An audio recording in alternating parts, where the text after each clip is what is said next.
Hello and welcome to today's Delta Credit Tip. So you're trying to build your credit using your credit card, but there's so many ways to do it. How do you manipulate your credit card to manipulate your credit score? Well, stay tuned. We're going to fill you in on today's Delta Credit Tip.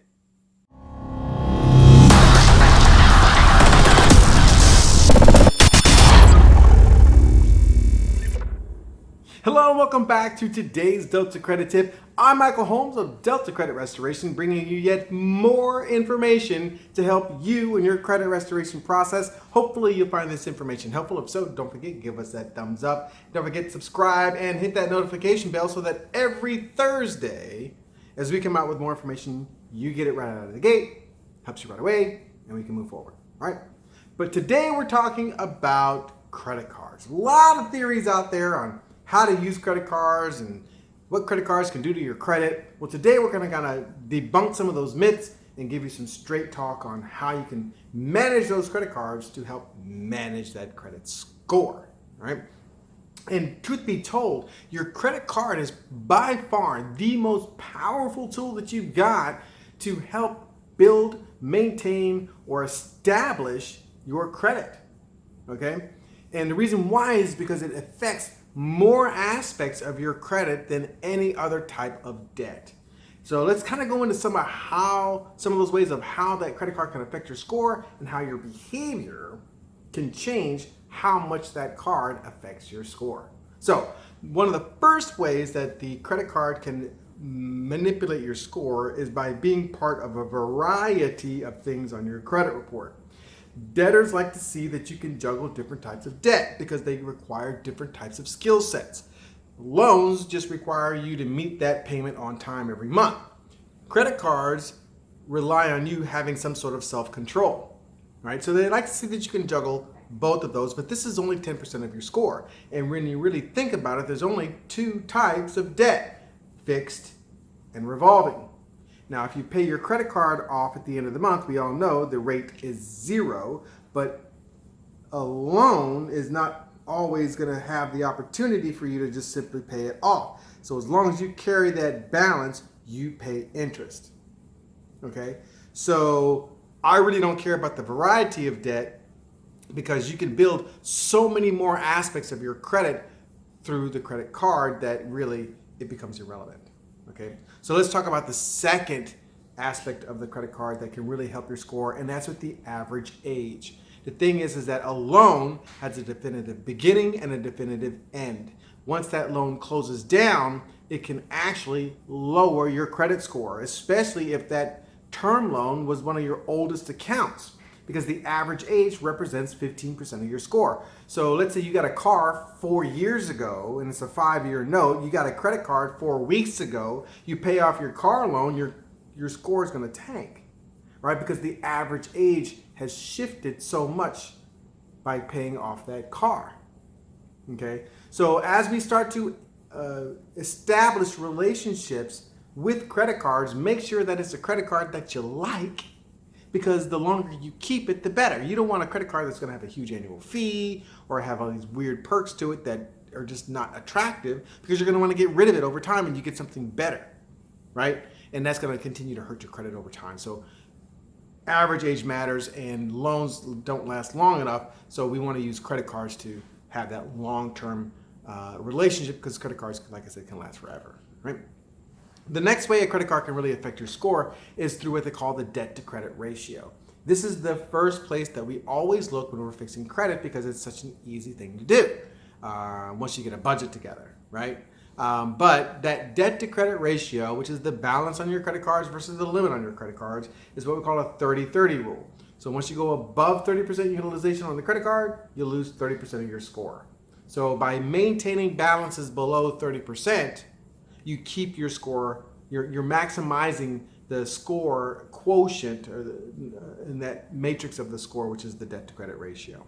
Okay, so the last way that credit cards really can affect your credit score is through the payment history. Okay, but how we pay credit cards can vary, right? You can either A, not use the card at all. You can make multiple payments in a month. You can pay it in full at the end of the month, or you can max it out and pay it down over time.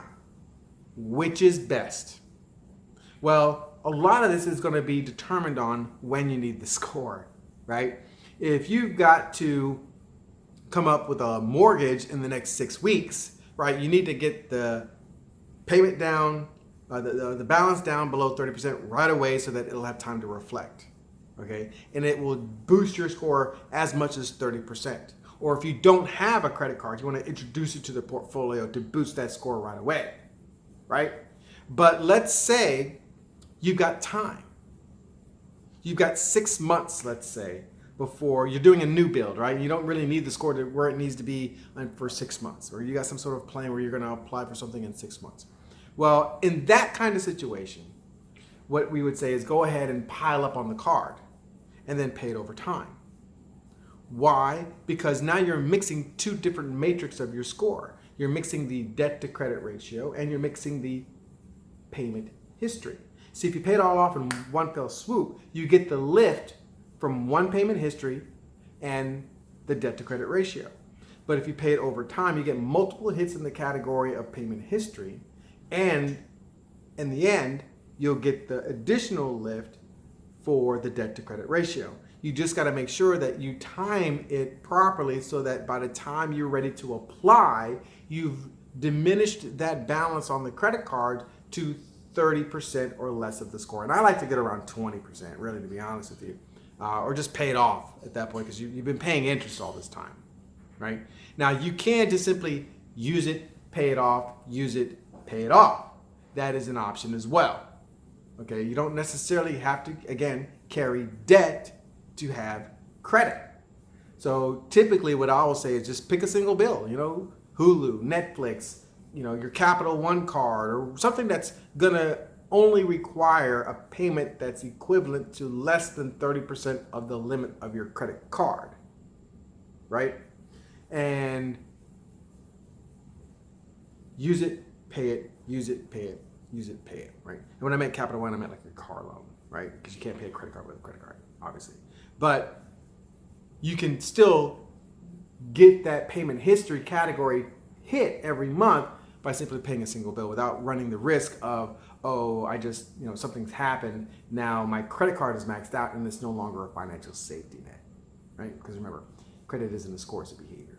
So again, variety of ways that you can pay that credit card off to maximize your score. Now, what about paying multiple times in a month?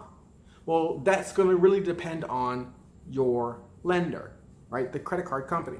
If you make multiple payments every month, but they only report once, right, about whether or not you actually paid the required bill or not, and then they update the balance to reflect whatever it should be, really, it's irrelevant.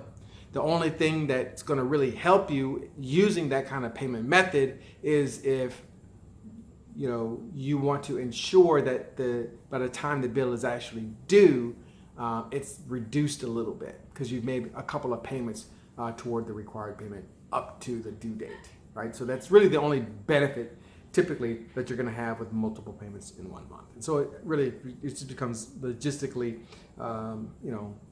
problematic because it just takes time, right? And again, you want your budget to be easy to execute, and that might not be the best. So again, hopefully this information helps. Again, the credit card is the most pivotal part of your credit score. It can make or break your score. If this information is helpful, don't forget, give us a thumbs up, subscribe, and hit the bell so that every Thursday as we come out with new stuff, you get it. And in the meantime, hopefully this information will help you make a choice, make a change. Delta.